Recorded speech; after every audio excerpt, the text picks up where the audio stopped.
최근 한국을 이긴 걸로 생각했던 일본이 막상 뚜껑을 열어보니 그게 아니라는 결론이 나왔습니다. 한국과 일본은 과거와는 다르게 갈수록 다양한 분야에서 경쟁하는 모습이 연출되고 있는데, 특히 국제 무대에서 뜻밖의 한국의 패배를 당해서 연거푸 고배를 마시는 장면이 등장하고 있습니다. 최근 등장한 한일전들이 무엇이 있었고 결과는 어떻게 되었는지 두 가지의 경우를 살펴보도록 하겠습니다. 첫 번째, 폴란드 공항에 치열했던 한일전. 폴란드는 최근 신공항 컨설팅 관련한 분야를 다양한 국가에 오퍼를 낸 것으로 전해지고 있습니다. 일본도 아시아의 허브라고 불리는 나리타 공항을 앞세워 한국과 최종 경쟁까지 남아있었는데요. 공항에 관한 컨설팅 자문이기 때문에 계약 금액이 500만 달러 내외로 큰 계약건은 아니었으나 앞으로 전세계 신공항 수준은 계속 이어지고 이러한 프로젝트 자문이 공항 건설로도 연결될 가능성이 크니 이러한 컨설팅은 중요한 관문이라고 할 수 있는 것입니다. 최근 페루의 신공항 사업은 그러한 좋은 예인데, 한국은 컨설팅부터 해서 운영 대행과 건설까지 페루 공항의 모든 사안에 대해서 책임지게 된 것입니다. 게다가 기존 공항 부지를 활용해 스마트 시티까지 건설하고 도시 계획까지 하는 두 마리 토끼를 잡았습니다. 또한 컨설팅 수주가 누적이 되면 전 세계의 다양한 신공항에 제출할 수 있는 이력서가 두툼해지면서 많은 나라들이 더욱 신뢰를 보내는 계기가 되는 셈이고, 실제 이러한 과정이 현재 선순환이 되고 있습니다. 하지만 일본에서도 아시아의 허브이자 도쿄의 관문인 나리타 공항이 결코 뒤지지 않는다는 생각이었는데요. 막판까지 두 나라가 경합을 하게 되자 내심 일본이 한국의 인천공항을 누리지 않겠느냐는 기대도 나왔습니다. 그러나 결국 폴란드 공항 측은 공항의 노하우와 운영을 맡기는 쪽을 인천공항의 손을 들어주며 계약했습니다. 최근 수년간 인천공항은 공항 노하우 자체를 수출하는 사업을 전개하며 매우 성과가 좋았습니다. 쿠웨이트, 인도네시아, 터키 등 수많은 신공항에서는 인천공항의 편의성과 운영 노하우를 높게 평가했습니다. 그러다 보니 아시아의 허브로 불리우던 일본이 이러한 경쟁에서 밀리는 게 추세상 어쩔 수 없었던 것이죠.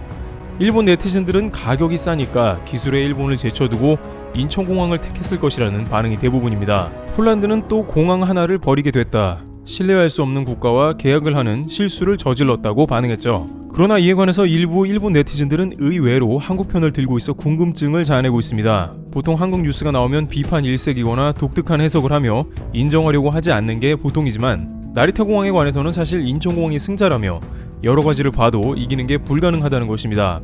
한 네티즌은 인천공항에 가봤지만 훌륭했다. 나리타 공항이 뒤처지는 것은 사실이라고 했습니다.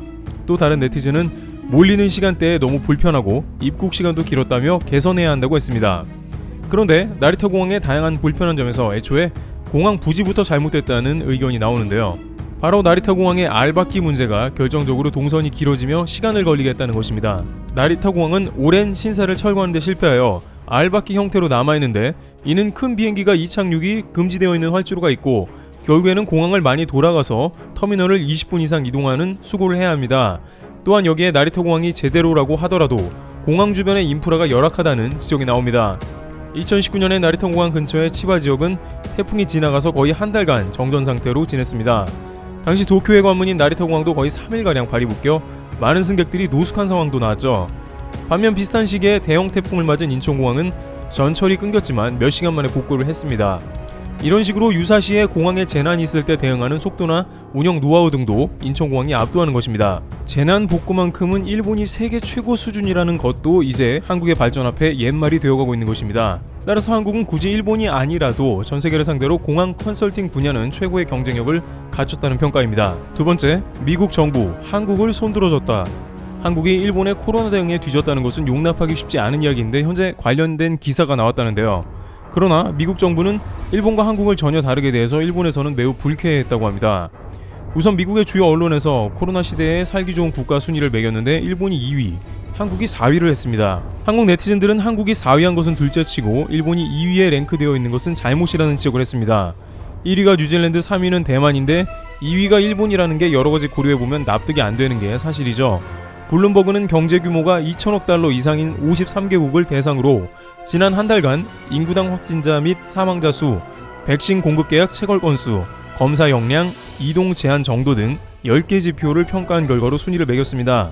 블룸버그는 일본은 매일 감염자가 2,000명대를 보이고 있는 상황이지만 이는 제대로 반영하지 않고 일본 인구가 1억 2천만 명임에도 불구 중증 환자는 단 331명밖에 없는 것이 2위에 랭크된 이유로 꼽았습니다. 여기에 앞서 논의된 백신 계약 수도 일본이 한국보다 높기 때문에 일본이 최종 2위를 한 것인지도 모릅니다.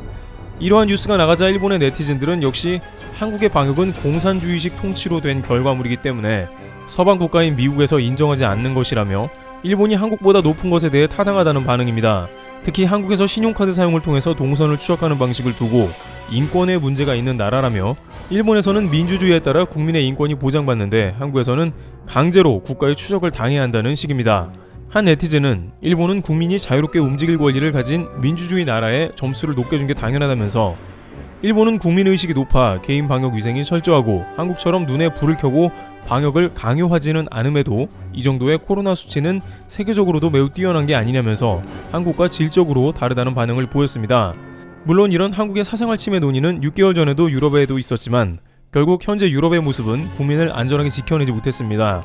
게다가 일본에서는 후쿠시마 방사능 오염수를 어민들의 의사와는 상관없이 방류하려고 하는 등 일본이야말로 과연 인권 문제가 제대로 다뤄지나 하는 의문을 갖게 하고 있는 것입니다.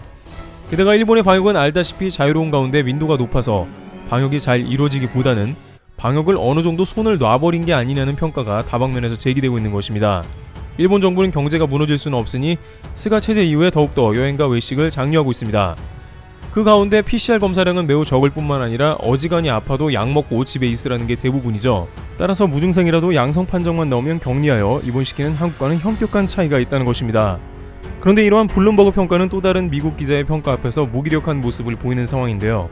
심지어 여기에 최근 미국 정부마저 6개월 만에 한국 손을 들어주는 제스처를 보였습니다.